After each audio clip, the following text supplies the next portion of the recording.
السلام علیکم پائن اجمل جامی آفیشیل میں خوش آمدید. آج ہفتہ ہے 16 اگست 2025 جب یہ خاکسر آپ سے مخاطب اور یہ ناچیز کا یوٹیوب چینل اجمل جامی آفیشیل ہے. یہاں ہماری کوشش ہوتی ہے کہ لیس فنکاری ہو مور جانکاری ہو. ان دنوں میں اسلام آباد میں ہوں تو یہاں سے بھی کچھ قیاس آرائیاں، کچھ خبریں، کچھ سنگن میں نے حاصل کی ہے آنے والے دنوں میں ہونے کیا جا رہا ہے، نئی ترمیم اور تبادلے اور تقرر اور کچھ چینجز ہیں. اس حوالے سے اگر آپ مجھے سننا چاہیں تو میرا ساتھ رہیں. لیکن آج سب سے دلچسپ خبر جس کے اوپر بہت بحث اور مباحثات، تبصرے، تجزیے اور سوال اٹھ رہے ہیں وہ جناب سہیل وڑائی صاحب کی فیلڈ مارشل سے برسلز میں ہوئی تاریخی اور یادگار ملاقات ہے، جس کے اوپر انہوں نے کالم باندھا ہے. اس میں 3 بڑے اہم نکتے ہیں، اس کے اوپر کچھ ناچیز کو بھی کہنا ہے، وہ بھی آپ سن لیجئے گا. ماضی کے جو آرمی چیفز تھے ان کی ملاقاتیں صحافیوں سے، اس کا بھی میں نے شاہد ہوں، اس کے اوپر بھی ہلکی سی روشنی ڈالیں گے ڈم بلب کے ساتھ.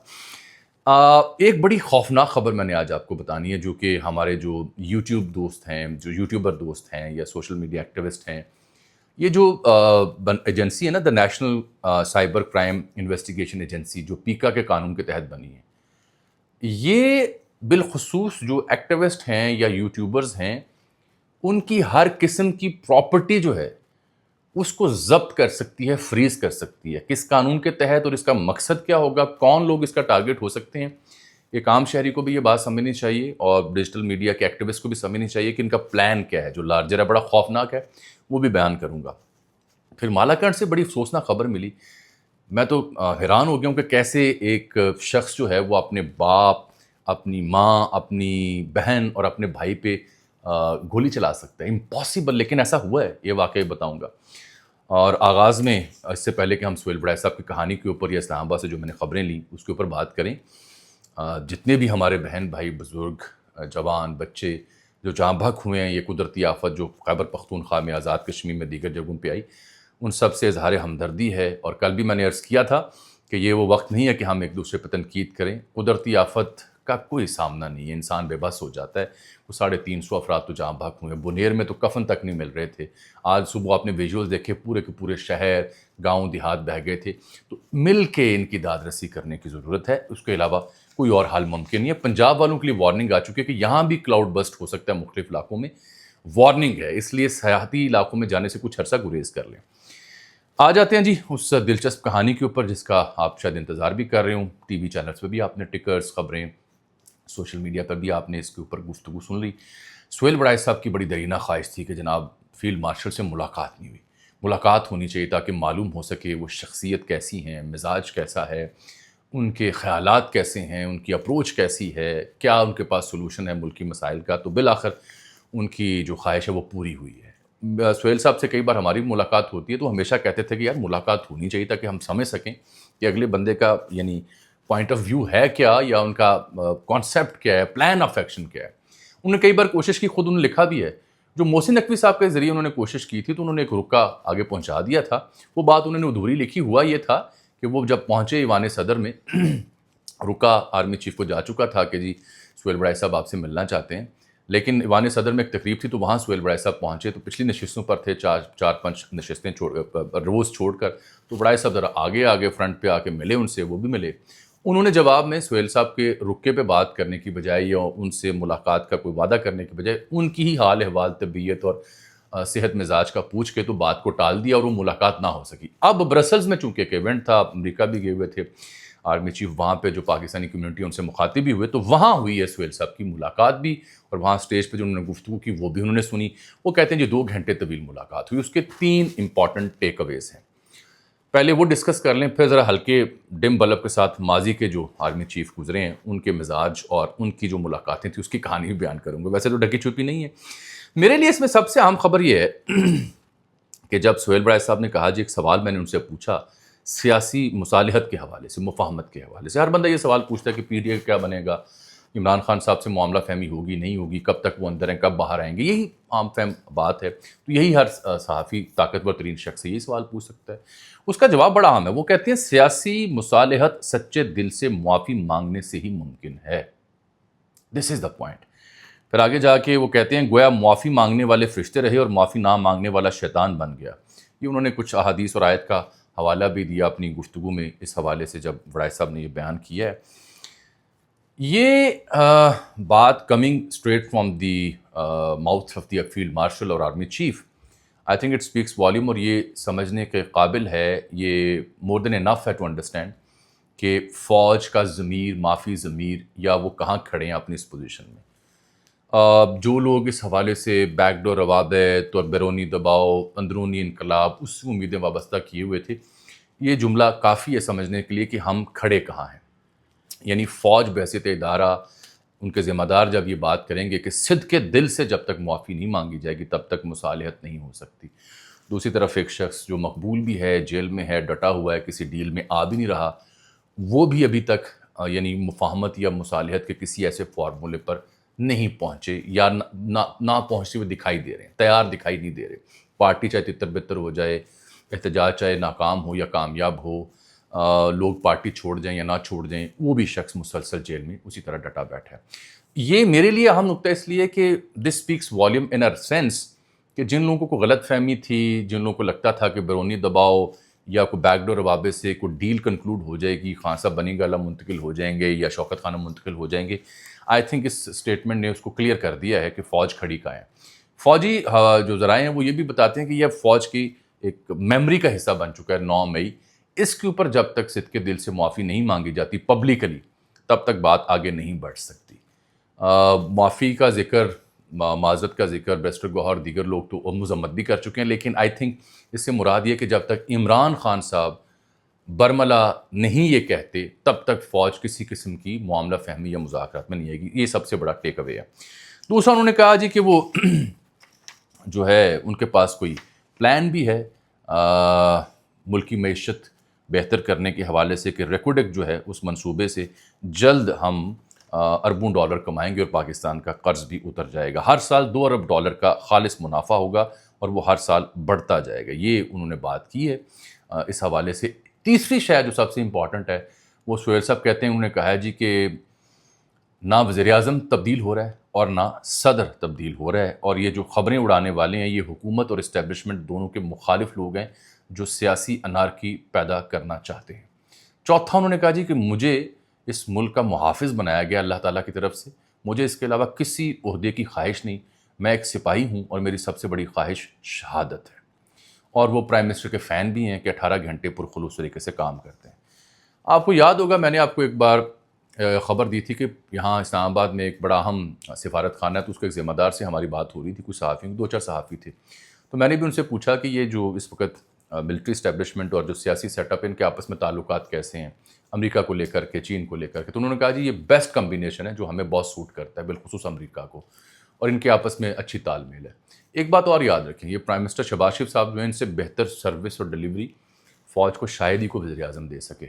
یہ سوال ہی نہیں پیدا ہوتا کہ دراڑ آنے دیں، اس سے پہلے یہ ہو سکتا ہے خود ہی مستعفی کبھی ہو جائے گا، نوبت آئے۔ ان سے بہتر آئیڈیل سروس دینے والا یا پیار محبت کرنے والا وزیر اعظم نہیں مل سکتا فوج کو، تو یہ بات بھی انہوں نے تصدیق کر دی۔ یہ جو میں ذکر کر رہا تھا کہ ماضی کے جو آرمی چیفز گزرے ہیں، جناب باجوہ صاحب طویل نشستیں کیا کرتے تھے، بہت طویل، 6-6 گھنٹے ہر صحافی سے، شاید ہی کوئی صحافی ہو، کسی کو کوئی بات کہی، کسی کو کوئی بات کہی، سمجھ نہیں آتی تھی کہانی ہے کیا، تذبذب کا شکار انسان ہو جاتا تھا۔ جب یہ آئے فیلڈ مارشل صاحب تو یہ تاثر آیا کہ یہ نہیں ملیں گے لوگوں سے، لیکن بہرحال بڑائے صاحب کی ملاقات ہوگی۔ اس سے پہلے ایک اور آرمی چیف گزرے ہیں جو بالکل نہیں ملتے تھے، وہ تھے جنرل راحیل شریف۔ گلگت میں میرے خیال ہے سلیم صافی صاحب کی ان سے اتفاقاً ملاقات ہوئی ہے، ایک آدھے کسی اور صحافی کی ملاقات ہوئی ہوگی، دیٹس اٹ۔ ادروائز کسی صحافی کی ان سے اس طرح سے ان ڈیٹیل ملاقات نہیں تھی، وہ گریز کرتے تھے اور کرنا بھی چاہیے۔ باجوہ صاحب نے مزاج بھی خراب کر دیے صحافیوں کے، طبیعت بھی خراب کر دی، خبریں بھی خراب کر دیں، تبصرہ بھی، تجزیہ بھی بڑا غرق کر دیا۔ کبھی کسی کو شیو کرتے ہوئے سنتے تھے، کبھی کسی کو کھانے کے ٹیبل پر رات گئے تک بٹھا لیتے تھے، اور کبھی کسی کو فون کر کے وضاحتیں دیتے تھے۔ تو اگر لمبی چوڑی آپ ملاقاتیں صحافیوں سے کریں گے تو قیاس رائیاں ہوں گی، پھر آپ صفائیاں اور وضاحتیں دیتے رہیں گے، اس لیے کم لوگ اب ان کا پرسپیکٹیو یہ کہ کم ملا جائے۔ مجھے یہ لگ رہا ہے کہ موجودہ ملٹری سیٹ اپ یہ سمجھتا ہے کہ پی ٹی آئی کو ہم نے کٹ ٹو سائز کر لیا، امریکہ سے تعلقات بہتر ہو گئے ہیں، بھارت سے جنگ ہم جیت چکے ہیں، اکانومی اگلا چیلنج ہے، دہشت گردی اگلا چیلنج ہے، بین الاقوامی قوتیں ہمارا ساتھ دیں گی، ہم اکنالج ہو رہے ہیں، اور اگر ہمیں 4، 5، 8، 10 سال اور ملیں تو ملک ترقی کر سکتا ہے۔ اس میں ایک ہی جملہ ہے کہ اس سے پہلے بھی جتنے بھی حکمران آئے، چاہے وہ سیاسی ہوں یا عسکری ہوں، ہر شخص کو یہی لگتا ہے کہ اگلے 5-10 سال اسے مل جائیں تو وہ ملک کی تقدیر بدل سکتا ہے۔ لیکن ایسا ہوتا نہیں ہے، بیچ میں کوئی نہ کوئی گڑبڑ آ جاتی ہے، کوئی نہ کوئی پل ٹوٹ جاتا ہے، کوئی نہ کوئی صفحہ پھٹ جاتا ہے۔ اصل المیہ اس ملک کا یہ ہے، باقی آپ اپنے تبصرے میں اس کے بارے میں آگاہ کر سکتے ہیں۔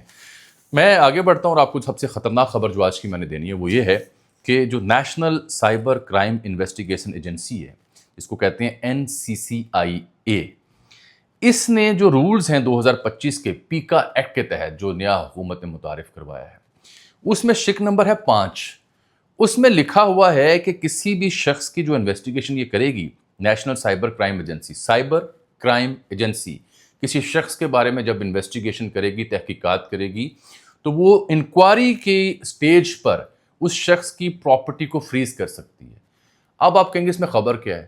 خبر یہ ہے کہ پراپرٹی کی تعریف کیا کی گئی ہے کہ پراپرٹی نہ صرف مال، گھر، پیسہ، بینک اکاؤنٹ ہوگا، پراپرٹی سے مراد ہوگی کہ ڈیجیٹل ورچوئل فزیکل ایسٹ، یعنی اگر آپ کا یوٹیوب چینل ہے تو وہ بھی پراپرٹی گنی جائے گی، اگر آپ کا ٹک ٹاک اکاؤنٹ ہے وہ بھی پراپرٹی گنی جائے گی، اگر آپ کے کوئی ڈالر اکاؤنٹ ہے تو وہ بھی پراپرٹی گنی جائے گی اور اسے فریز کیا جا سکتا ہے۔ تو اب آپ کو کہانی سمجھ آئی کہ اس سے مراد کیا ہوگی کہ اگر کسی یوٹیوبر، سوشل میڈیا ایکٹیوسٹ کو نیشنل کرائم ایجنسی پیکا ایکٹ کے تحت اٹھاتی ہے کہ آپ نے ملکی مفاد کو نقصان پہنچایا یا غلط خبر دی ہے، تو وہ اس انویسٹیگیشن کے دوران اس شخص کی پراپرٹی فریز کر سکتی ہے جب تک انویسٹیگیشن ہو رہی ہو، اور کتنا عرصہ ہوگی نہیں معلوم۔ پراپرٹی سے مراد آپ کا vlog, YouTube channel, any thing جس کے اوپر آپ کی دسترس ہے وہ فریز ہو سکتی ہے، اور یہ ایجنسی کسی بھی ادارے کی مدد لے سکتی ہے، ان کا یونیفارم بھی علیحدہ ہوگا اور یہ اپنا الگ سے اکاؤنٹیبلٹی سسٹم بھی بنائیں گے۔ یہ ہے وہ مدعا جس کے اوپر لوگ چیخ رہے ہیں، ہم بھی دہائی دے رہے ہیں کہ حضور اس طرح تو آپ ہو سکتا ہے کل کو مجھے کہیں کہ آپ نے جو آج ویلاگ کیا یہ ملکی مفاد کے خلاف ہے، آپ کی انویسٹیگیشن کرنی ہے۔ بینک اکاؤنٹ بند، یوٹیوب بند، پراپرٹی بند، ہر شے فریز آپ نے کر دی، گھروں بے گھر ہو گیا، بندہ کہاں جائے گا؟ تو آنے والے دنوں میں مجھے لگ رہا ہے کہ ہمارے لیے اور مشکلات ہوں گی، بہت زیادہ مشکلات ہوں گی اگر اس کا عمل درآمد اسی طرح شروع ہو گیا جس کا لگ رہا ہے۔ مالاکنڈ سے بڑی افسوسناک خبر آئی ہے، لوگوں کو غلط فہمی ہوئی کہ JUIFA کے مفتی کفایت اللہ صاحب ہیں جو سینئر رہنما بھی ہیں، کہ شاید ان کے بیٹے نے گھر میں فائرنگ کر کے ماں، بہن اور بھائی کو زخمی کیا، شہید کیا ہے۔ یہ اصل میں وہ والے مفتی کفایت اللہ نہیں ہیں جو عام تصویر لگائی جائے JUIFA کے ہیں، باندھتے ہیں دستار بھی، داڑھی والے ہیں، اسمبلیوں میں، ٹی وی شوز میں بھی آتے ہیں۔ یہ وہ والے مفتی کفایت اللہ نہیں ہیں، ان کا تعلق ہے مانسیرا سے۔ یہ جو مفتی کفایت اللہ ہیں یہ مالاکنڈ سے ہیں، کفایت اللہ ان کا نام ہے، ان کا تعلق بھی JUIFA سے ہے۔ گھر میں کوئی مسئلہ ہوا تو ایک بیٹے نے فائر کھول دیا، فائر سے بھائی اور بہن وہ شہید ہو گئے، قتل ہو گئے، اپنے سگے بھائی اور بہن کو مار دیا، اور جو مفتی صاحب اور ان کی بیوی ہیں وہ زخمی ہو گئے، ہسپتال پڑے ہوئے ہیں، اور لڑکا جو ہے فرار ہو چکا ہے۔ پتہ نہیں یہ ذہنی پاگل پن ہے، کوئی نشئی تھا، کوئی جنون تھا، آئی ڈونٹ نو، میں تو سوچ بھی نہیں سکتا کہ ایسا انسان کیسے کر سکتا ہے۔ بہرحال یہ ہوا ہے، اور یہ مالاکنڈ میں ہوا ہے۔ واقعہ میں نے اس لیے رپورٹ کیا کہ لوگ یہ سمجھ رہے ہیں کہ JUIFA کے جو مفتی کفایت اللہ صاحب جو میڈیا پہ بھی آتے ہیں، بڑے ہارڈ ہٹنگ سے اسٹیٹمنٹ دیتے ہیں، ان کے شاید گھر میں یہ واقعہ ہوا، ان کے گھر میں یہ واقعہ نہیں ہوا۔ اب آپ پوچھیں گے آپ نے خبر نہیں دی 27ویں اپنا اسلام آباد کے حوالے سے۔ اسلام آباد کے حوالے سے خبر ایک ہی ہے کہ 27ویں ترمیم کے اوپر کام شروع ہو چکا ہے۔ یہ وجہ کہ SM تنویر ایک سینئر بزنس مین ہے، انہوں نے آج گفتگو کرتے ہوئے NFC ایوارڈ اور صوبوں کا حصہ، وفاق کا حصہ، اس پہ بات کی ہے، اور یہ ڈیبیٹ کا آغاز ہو چکا ہے۔ اب اسمبلی میں اور ٹاک شوز میں بھی اس پہ بات ہوگی۔ اس میں جو NFC ایوارڈ کے ذریعے صوبوں کا حق ہے وہ سمجھتے ہیں کہ زیادہ جا رہا ہے، اسے کم کرنا ہے، وفاق کی عملداری بڑھانی ہے، بلوچستان، KP اور دیگر جگہوں پر کچھ علاقوں میں وفاقی ان کو علاقہ قرار دینا ہے، کنکرنٹ لسٹ جو ہے اس کو تھوڑا بہت رد و بدل کرنا ہے۔ یہ جو 27ویں ترمیم ہے، 26ویں ترمیم تو آپ سمجھیں نا کہ PTI اور خان صاحب اور عدلیہ کو فکس کرنے کے لیے تھی، یہ حکومت کو کٹ ٹو سائز کرنے کے لیے ہے، اور حکومتی اختیارات اور جو حکومتی عملداری ہے وفاقی سطح پر اس کو بہتر کرنے کے لیے ہے۔ اس سلسلے میں بلاول نے بھی بات کرنا شروع کر دی کہ نیا NFC ایوارڈ جاری کیا جائے، اس سے آپ سمجھ سکتے ہیں کہ کہانی کیا ہو سکتی ہے۔ ہاں، پیپلز پارٹی وزارتوں میں انہیں دوبارہ سے آفر ہے، لیکن ابھی وہ مان نہیں رہے، جو وزارتیں وہ چاہتے ہیں یہ وہ دے نہیں سکتے، ان کے بس میں ہے نہیں ہے۔ نہ تبدیلی وزیر اعظم کی ہے، نہ تبدیلی صدر کی ہے، البتہ کیبنٹ کے اندر 2-4 عہدوں پہ تبدیلیوں کا امکان ضرور ہے۔ سب سے اہم خبر یہ ہے کہ اگست کے اینڈ اور اکتوبر میں ایک انتہائی اہم عہدہ ہے، اس کی مدت میعاد ختم ہو رہی ہے۔